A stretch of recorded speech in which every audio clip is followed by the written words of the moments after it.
Έστι τούτο το δώρο ναυτής εκ τα αφού. Αυτή προσεδέχθη ταύτα προς χάριν σου και νυν τη μητέρα σου. Here, visitor, and welcome to this sacred site. My name is Herodotus, and I am a traveler from Halikarnassus. I retrace the cause of various events, such as wars and great calamities. I describe what I see and record what I'm told, all with the aim of providing a better understanding of why these things occur. Look for me to introduce you to many sites. Delphi is an amazing place to visit if you're looking for information. I've come here on several occasions in search of answers to some particularly puzzling questions, and sometimes I even found them. This is Delphi, home of the renowned Oracle. Greeks considered it the navel of the world. Pilgrims and kings journeyed here from all over Greece and beyond, seeking advice from Apollo through the voice of his interpreter, Pythia. During your visit, you will experience the sanctuary through a pilgrim's eye and discover how important oracles and prophecies were to the people of Greece. Now, go off and begin your pilgrimage. I will be waiting for you at the end of your visit. Έχομεν πόδας βαμβακεράς εξ Αιγύπτου και οθόνας αρίστας. Έχομεν ράπτας αριστοτεχνίτας.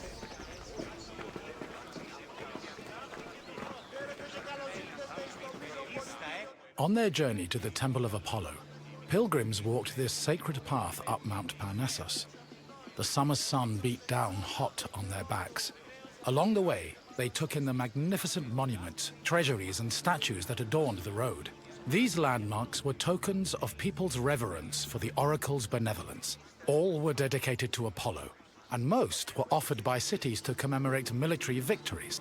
The monuments represented not only their donors' piety, but also their power and wealth. The sanctity of Delphi has endured to the present day, and visitors still take this very same route. Η ακριβής τελείωσε. Τι πες τι μου σπουδαίο. Ο εμός πατήρου είναι μία συναλλαγή. Οσός πατήρ υδραστάνες ασπλέτης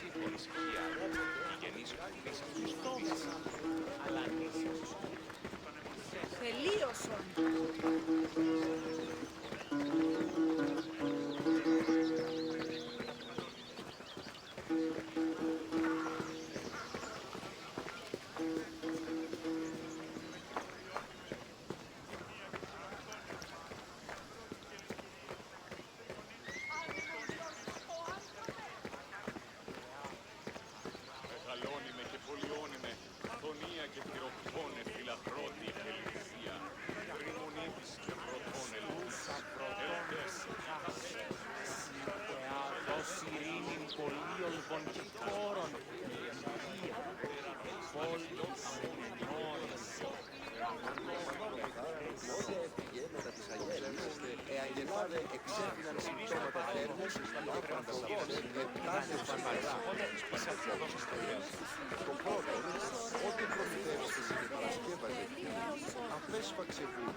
One of the most impressive dedications to Apollo came from the Knidians, a Greek population that colonized the island of Lipari, north of Sicily. The story behind this dedication is notable. The Knidians were at war with the Etruscans in the Tyrrhenian Sea. Seeking a good omen, the Knidians consulted the oracle, and following her advice, they successfully captured 20 enemy ships. To thank Apollo, they offered the god the same number of statues as ships seized. Θεόν Πάτερ, δε και Ιε. Το απίκασμα του χρόνου, ενώ κατατρίβομαι, εστί χρόνος ο νεκροβρεφοφάρος. Χρόνος ως διέπραξε τον πατέρα αυτού, Φόρος, προείπησε το πατρί σου ότι έδι παύλου να απολαμβάνω ότι ούκα του χρόνου. Έχεις η έτοιμη σωρία πραγμάτων του ίδιου, ώστε το λοιπόν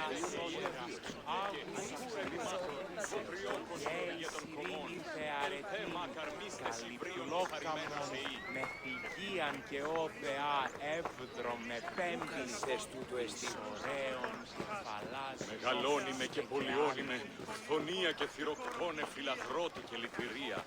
δρυμονίτης και φρωτών ελπίς. Ελθέ, η κατέχεις ωραίων λόγους, ελθέ, ασώτηρα άκουσα και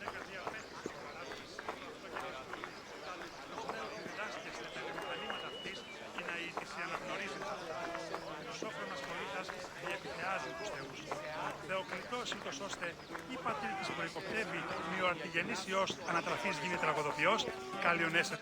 Next to the Naxian Sphinx stood a simple structure to display offerings from the Athenians, most of which were spoils of war. In particular, these offerings, called ex-votos, were prows of sunken Persian ships. The Athenians built the portico after their naval victory over the Persians in 478 BCE. Συνίσχυ των κικαιώνα του μυαλού, που αγεούκα στην υγιεία κατάσταση λογικού μου. Ο λογικός νους αντίκειται την οποία. Και γνώση πως ταύτη, πως πρέπει της άλλης ψυχολογικού νους.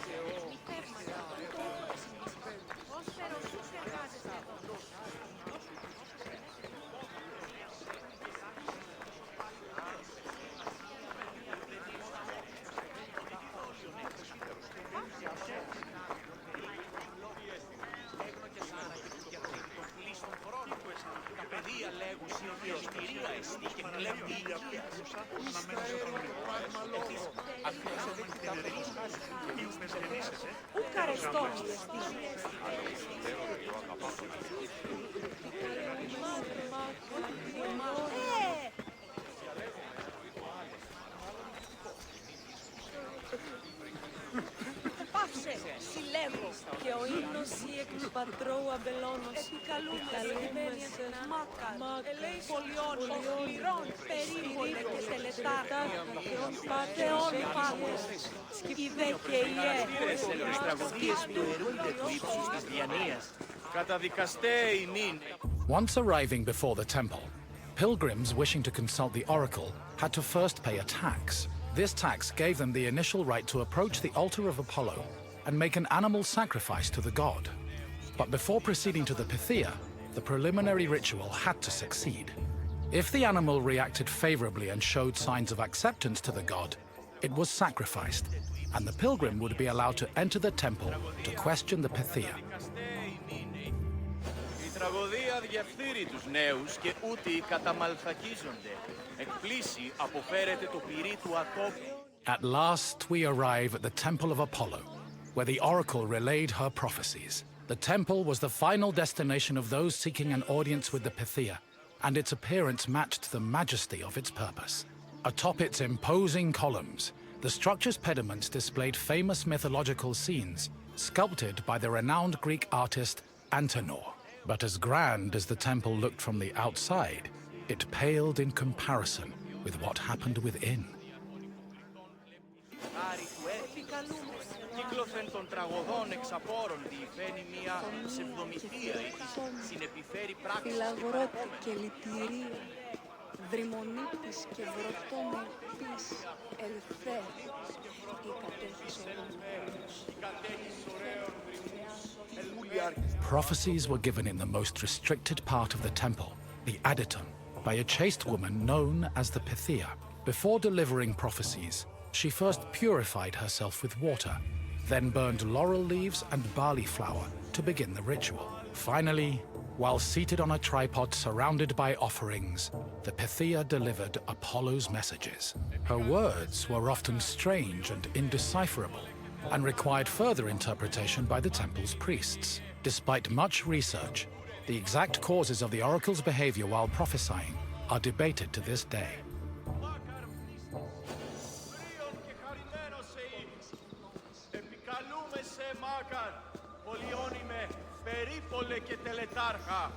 Θεόν πάτερ δε και ιέ, σκυπτούχε κούρε δημάτορ, βοτριόκος. Myths say that while searching for an oracle who could impart their words to mortals, Apollo established a sanctuary on Mount Parnassus.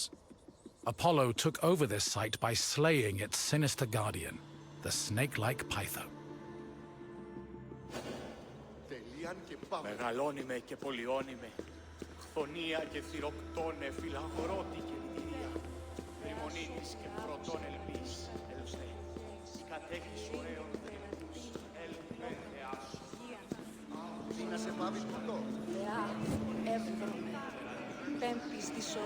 Your visit is complete. I hope you now understand how important this sanctuary was, and how it affected the lives of people both in the Greek world and beyond its borders.